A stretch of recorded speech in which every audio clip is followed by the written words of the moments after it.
आज मैं आपको मेरे चैनल दीपिका ग्रामर क्लासेस में पढ़ाने जा रही हूँ। आज का टॉपिक है काल। काल के बारे में जानने के लिए पहले मैं उसकी परिभाषा देखेंगे।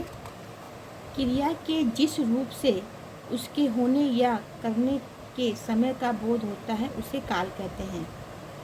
मतलब जब हम कोई वाक्य कहते हैं और उसमें जो क्रिया यूज़ करते हैं उससे हमें पता चलता है कि हम जो ये कार्य हो रहा है वो किस काल में हो रहा है।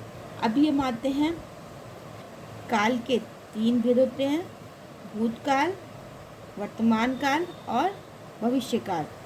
पहले हम पढ़ेंगे भूतकाल। भूतकाल की पहले परिभाषा देखेंगे। क्रिया के जिस रूप से यह पता चले कि काम बीते हुए समय में हो चुका है उसे भूतकाल कहते हैं। मतलब ये बीता हुआ समय, भूतकाल मतलब बीता हुआ समय, ठीक है। बीते समय को जब हम किसी वाक्य में कहते हैं, कैसे कहते हैं वो हमको देखना है। तो ये जो भूतकाल होता है ये बीता हुआ समय होता है। तो इसमें हम लोग देख लेते हैं कि कैसे इसका प्रयोग करते हैं। राधिका ने सफाई की थी, मतलब कर चुकी है वो। सिद्धि बाजार गई थी, मतलब बाजार जा चुकी है वो, मतलब ये काम हो चुका है। पूजा ने खाना खा लिया, मतलब खाना खा लिया, हो चुका है ये काम। अब हम चलते हैं वर्तमान काल पे। वर्तमान काल की पहले हम परिभाषा देखेंगे।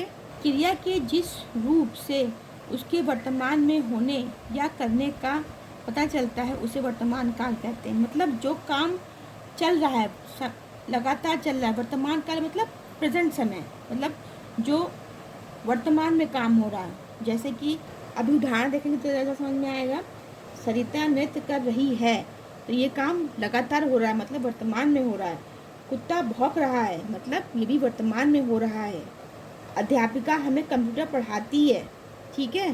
तो मतलब अध्यापिका हमें कंप्यूटर पढ़ाती है, मतलब पढ़ा रही है, मतलब ये काम भी हो रहा है, मतलब वर्तमान काल में हो रहा है।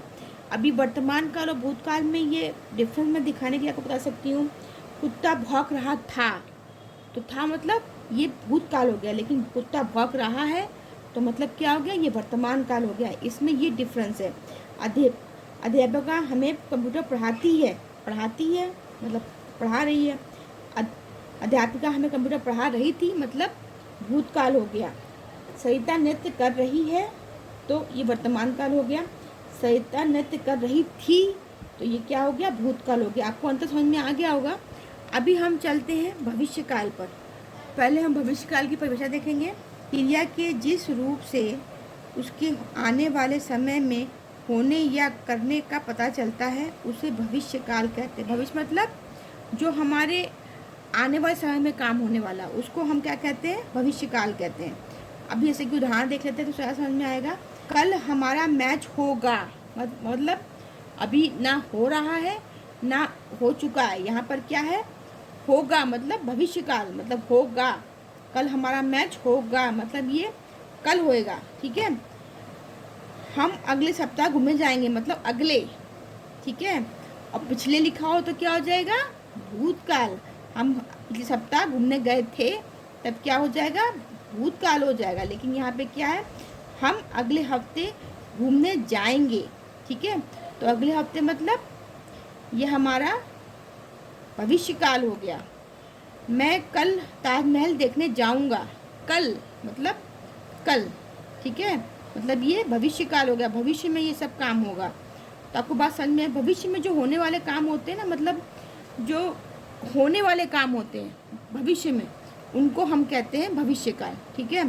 ऐसे ही अभी इसमें हम थोड़ा सा अंतर करके देख लेते हैं। वर्तमान काल और भविष्य काल और भूतकाल एक सेंटेंस लेके चलते हैं ताकि आपको डाउट क्लियर हो। मैं कल ताजमहल देखने जाऊंगा, ये तो भविष्य काल हो गया। लेकिन मैं आज ताजमहल देखने जाऊंगा, ये वर्तमान काल हो गया। अभी ये भविष्य काल में कैसे बनेगा, मैं कल ताजमहल देखने गया था, तो ये क्या हो जाएगा, भूतकाल हो जाएगा। तो आपको बात समझ में आ गई होगी। तो इन एक वाक्य को हम 3 काल में कहते हैं, ठीक है। भूतकाल, वर्तमान काल और भविष्य काल। तो काल के 3 भेद हो गए, काल की परिभाषा हो गई।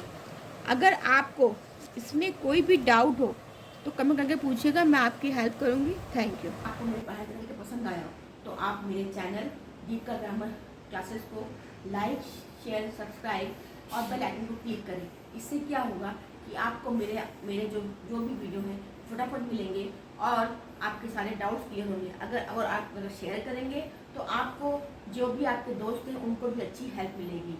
Thank you.